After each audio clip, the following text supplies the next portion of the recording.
We start with injuries, Sando. How are the boys looking, Tomo and McKay? Scotty Thompson's ready to go, so that'll be a good in for us this week. D-Mac trained with the boys this morning, so he'll have his concussion evaluation done this afternoon, and we'll make a call on that later today. But it's good to see him out running around today, and yeah, hopefully he plays this week. I know he's got to do his test, but do you get any signs? I mean, there's very few you can't really tell. Yeah, it's really tough with the concussion.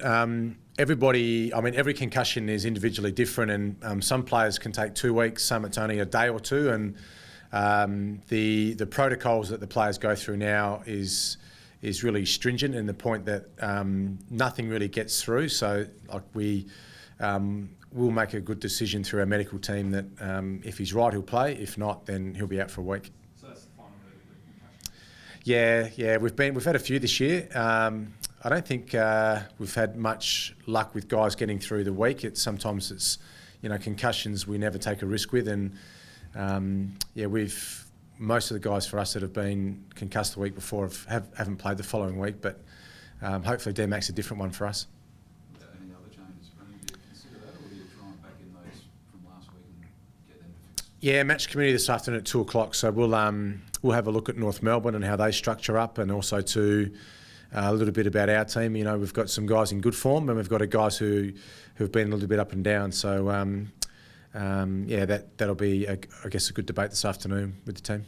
Without putting too fine a point on it, it feels like it all comes down to this, doesn't it? Yeah, it's awesome. I mean, it's a really exciting week. I mean, the AFL obviously licking their lips because it's every game it seems like deciding a spot in the 8, and for us, 10 wins, 10 losses. It's final now.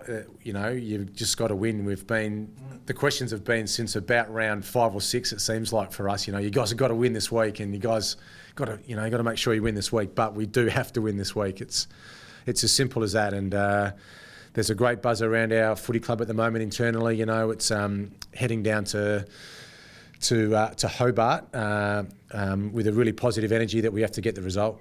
Do you think it's prime? Do you think, I don't know if it differs to any other week. Are you sensing anything different this week? Yes and no. I mean, every week for us it seems like has been we really have to win, and that's what a season like is like anyway. But our players are really driven. I mean, we still played some okay footy last week against the Tigers. To get back in front and not go on with it was disappointing, but if we can replicate our best form for 4 quarters, we're really hard to beat no matter who we play against. So if we can be anywhere near our best against North Melbourne, we'll be really tough to beat. Having said that, they're a side that's in good form as well. They've been good this season, and we always have really close games against them. And it seems like just recently, North Melbourne, Adelaide games are really competitive. So should be a good game. Speak about your frustration after last week's game.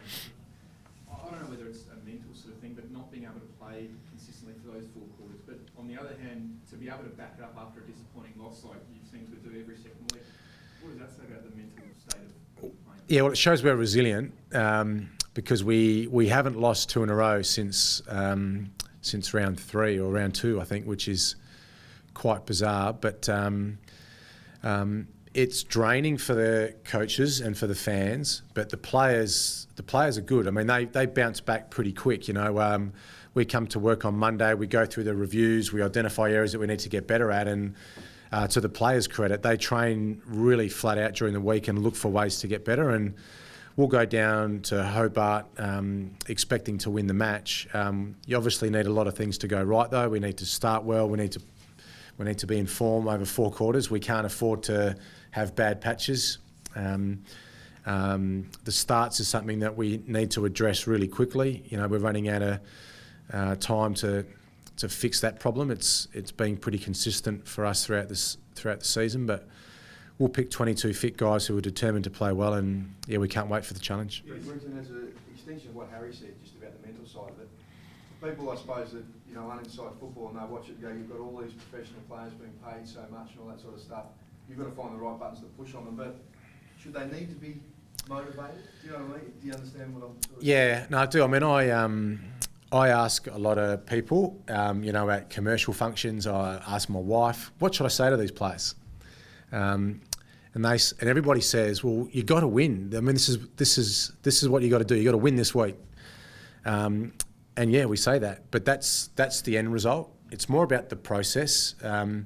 It's bad coaching if you say you must win this week, because that gives the players the solution, but it doesn't give them the answers in how to actually get the win. So we're looking at ways to get better. We're looking at our attack and how we move the ball.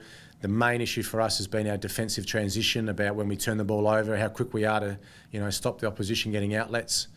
So we'll keep working at ways to play consistently good for 4 quarters, but if we focus on the win, that's not the great coaching part. It's more about the process in actually getting the win. So, but the players mentally, it's a good question, is how do you get them in that right frame of mind that their mood is just ruthless right from the centre bounce.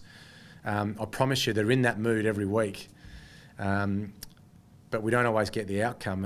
In this industry and at this level, at AFL, every week, our players have steam coming out of their ears when they enter the arena.